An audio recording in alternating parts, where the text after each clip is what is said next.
is power in the name of Jesus. There is power in the name of Jesus. There is power in the name of Jesus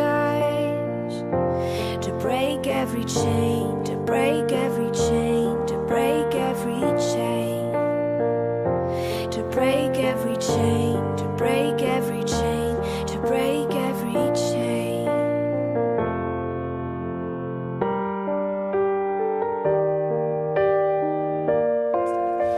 Dis-moi, tu habites où en ce moment?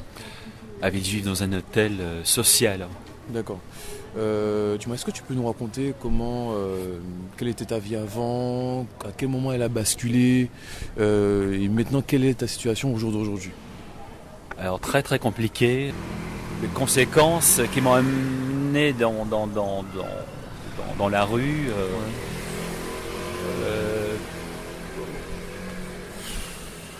Comment dire Il y a pas mal de causes à effet qui ont fait que... C'est tellement compliqué que j'ai difficile à trouver les mots.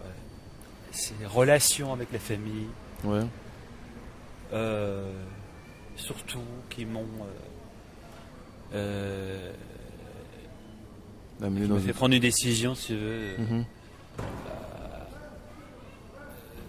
de prendre des distances par rapport à ce milieu qui me semblait un peu difficile à vivre. Et donc, ça fait 5 ans que je me suis mis à l'écart. J'ai quitté mon pays natal qui est la Belgique. D'accord. Et ensuite, je me suis retrouvé en France et j'ai pas mal voyagé dans diverses villes, dans une situation extrêmement précaire. D'accord. J'étais logé chez l'habitant. J'ai eu cette chance-là, une opportunité. Ensuite, j'ai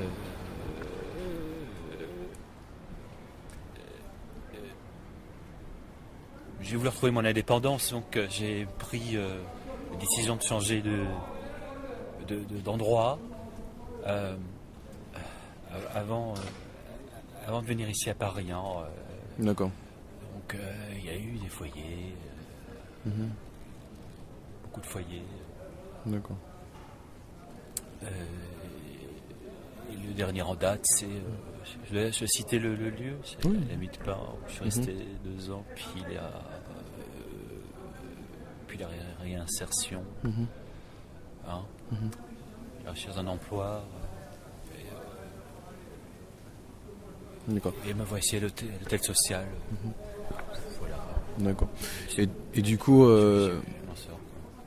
donc du coup, aujourd'hui, tu es dans un hôtel social. Voilà. Oui. Ça fait combien de temps que tu es arrivé en France?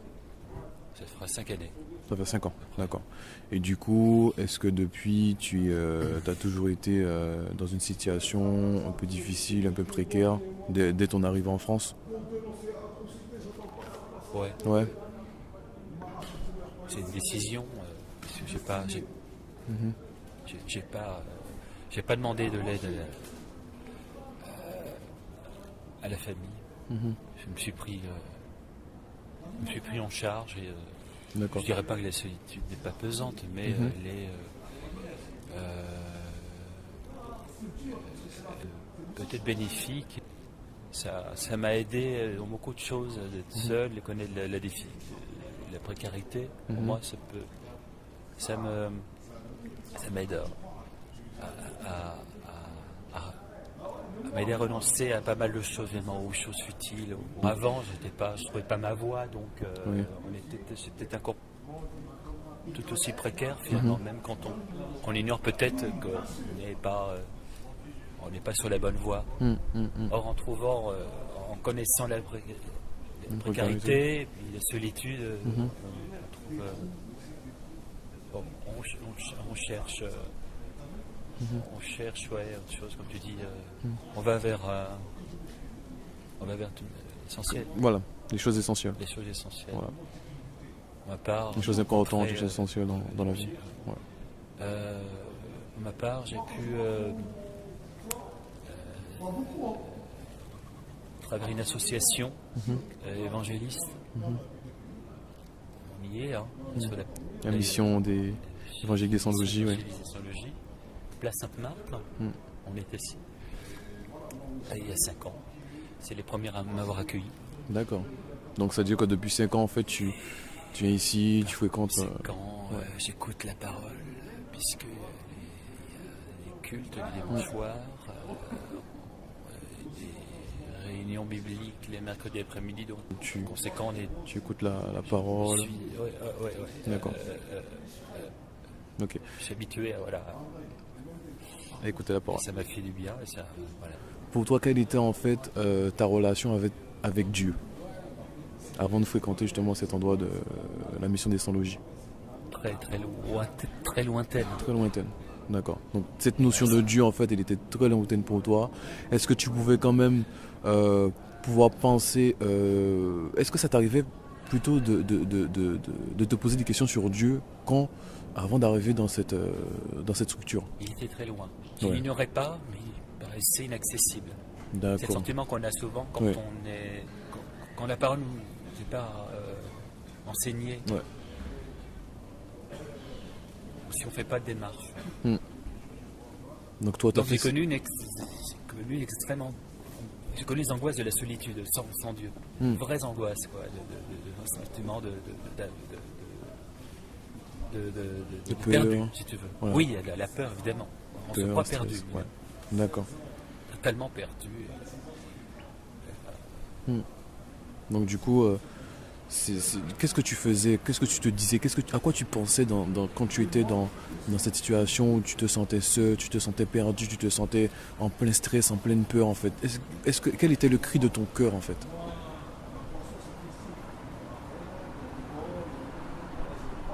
La délivrance, la liberté. J'ai toujours été en quête de liberté.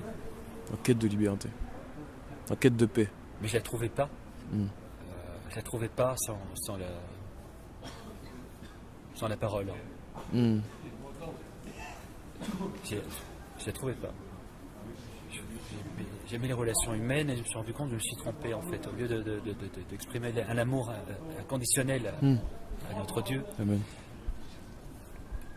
Je l'ai exprimé par envie, désir d'être aimé, des hommes, d'être reconnu. Et hélas, j'ai connu que des déceptions, des trahisons. D'accord. Et ça m'a conduit à la précarité. D'accord. Les conséquences accumulées m'ont amené à ça. J'ai peut-être voulu. Je ne sais pas si c'est inconscient, mais et sans regret, parce que je me suis reconstruit dans cette situation. D'accord. Donc ça t'a permis en fait, avant d'en arriver, quand tu as connu donc la mission des sans-logis donc à Place Sainte-Marthe, est-ce que en écoutant la parole, parce qu'en fait tu as dit justement que tu écoutais la parole, tu étais béni depuis 5 ans donc dedans. Quelle transformation, qu'est-ce que ça a produit dans ton cœur en toi? Est-ce que ça a pu t'abreuver? Est-ce que ça a pu remplacer cette solitude que tu avais dans le cœur? Qu'est-ce qui s'est passé? Oui, c'est comblé par les enseignements que je reçois. Réguliers, j'en ai besoin. Amen. Je ressens cette avidité, cette soif. Cette soif, cette faim. J'ai ce sens-là de recevoir.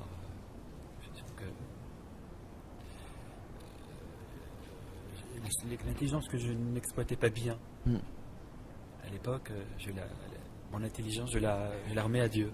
Amen. Et Amen. C'est vraiment salutaire. En fait. Amen. Amen. Et, je suis content. Voilà. Oui.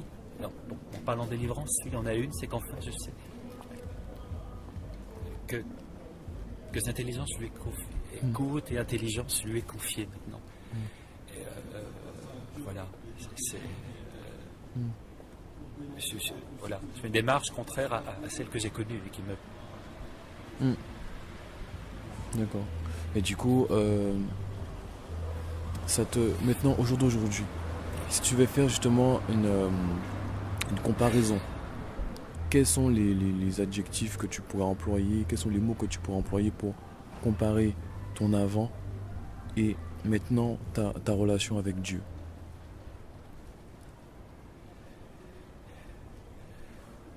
Du réconfort, même si j'éprouve le sentiment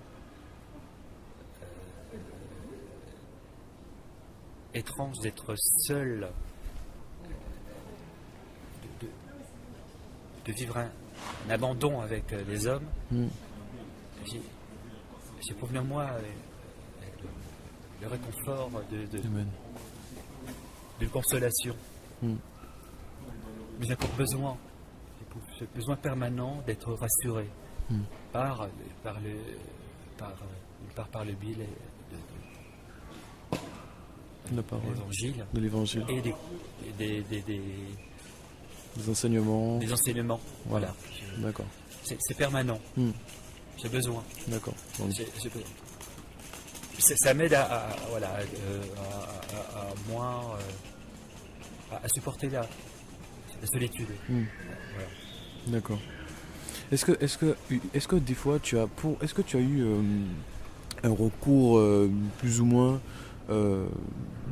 passager, je dirais, puisque voilà, pour pouvoir combler cette solitude?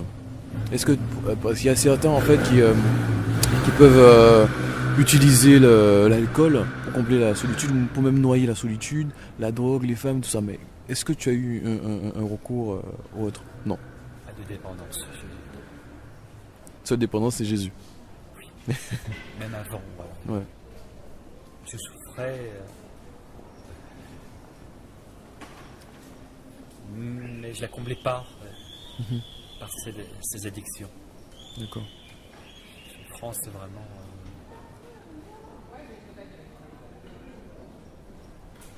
Ouais. Et solitude, et sans avoir recours à ces diverses addictions. D'accord. Ok, d'accord. Je suis par essence quelqu'un de dépendant. Voilà. D'accord. Et en recherche de quelque chose. Ok.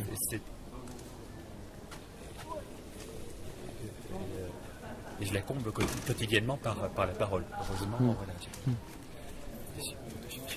j'y parviens. Amen. Bon, non, mal. Malgré toutes les difficultés, mais je comprends désormais qu'il n'y a pas de.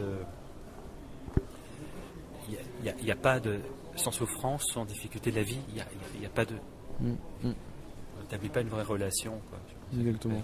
Donc je pense même que tu vois, ça t'a permis, cette situation t'a permis en fait de faire la rencontre du Seigneur. Voilà. De rencontrer en fait la personne de Dieu qui pouvait justement te faire effacer cette solitude, même cette déception, cette trahison que tu as pu connaître. Et puis pouvoir te tendre la main. Toi, tu as saisi cette main. Tu as saisi la main de Jésus. Ouais. Par l'évangile. Oui. En acceptant la parole de Dieu. Oui. Voilà. Donc tu as fait cette expérience. Parce que j'ai compris dans l'évangile qu'il fallait, si je voulais avoir une relation authentique avec le Seigneur, il fallait être prêt à abandonner les amis, la famille, pour avoir une relation Intime avec Dieu. Vraiment.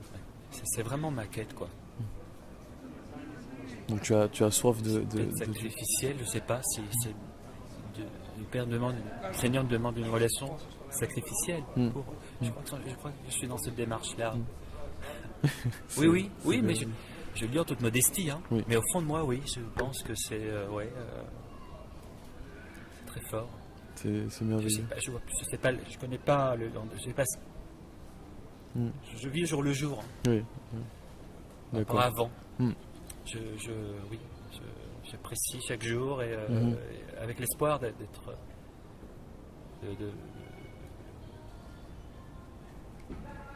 oui, cet espoir qui demeure en fait. Hein. Ouais, voilà. D'accord. Ah ouais, c'est merveilleux Ce que tu dis, c'est merveilleux. C'est vraiment sincère. Ouais. Comment trouves-tu cette vie dans la rue? Peut-être je vois une autre réalité que celle que l'on voit dans le monde.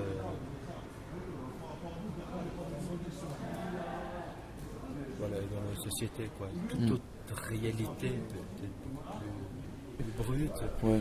évidente.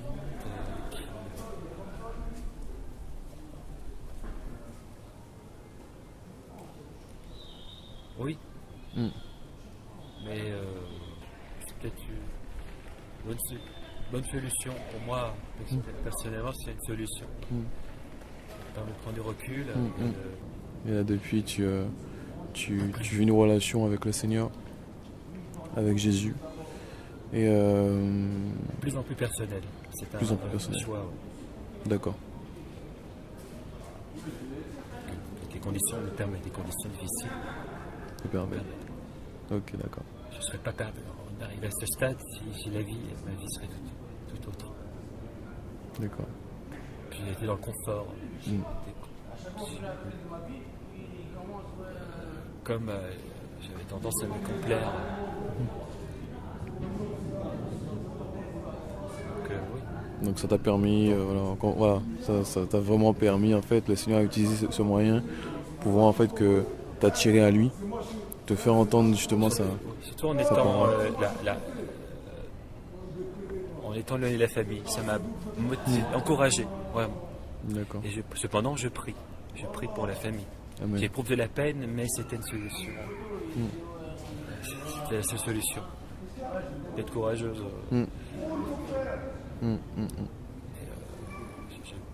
J'espère que ma famille puisse connaître cette joie.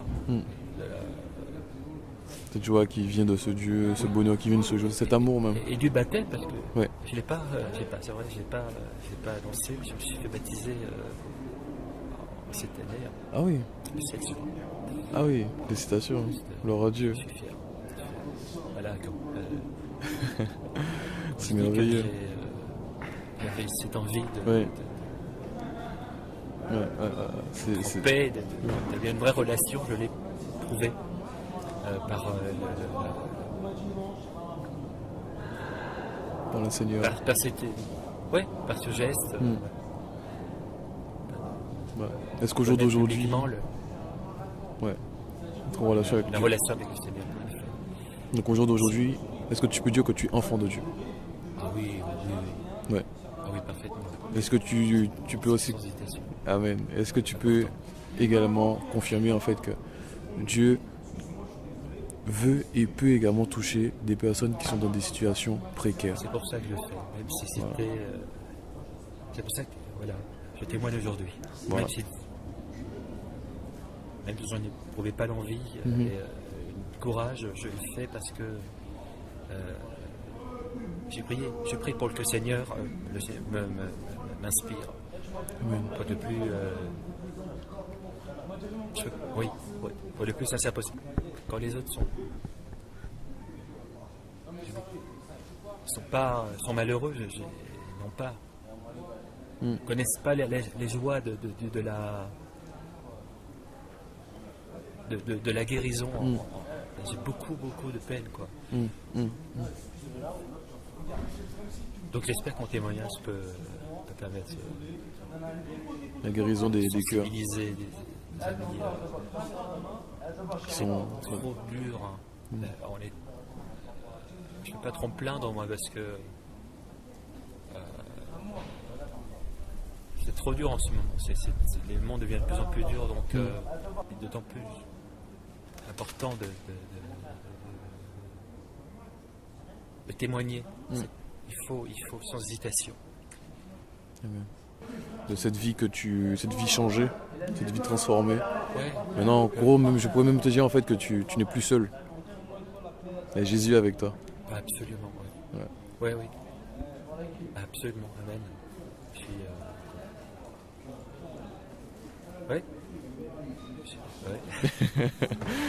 Amen. Donc on va... on va clôturer. Je te remercie vraiment. Puis plaisir. Que Dieu soit béni. Merci. Que Dieu te garde encore et il te fortifie et t'encourage encore au nom de Jésus. Merci, merci d'avoir venu vers moi. Je n'aurais pas fait la démarche de fierté. Et je me dis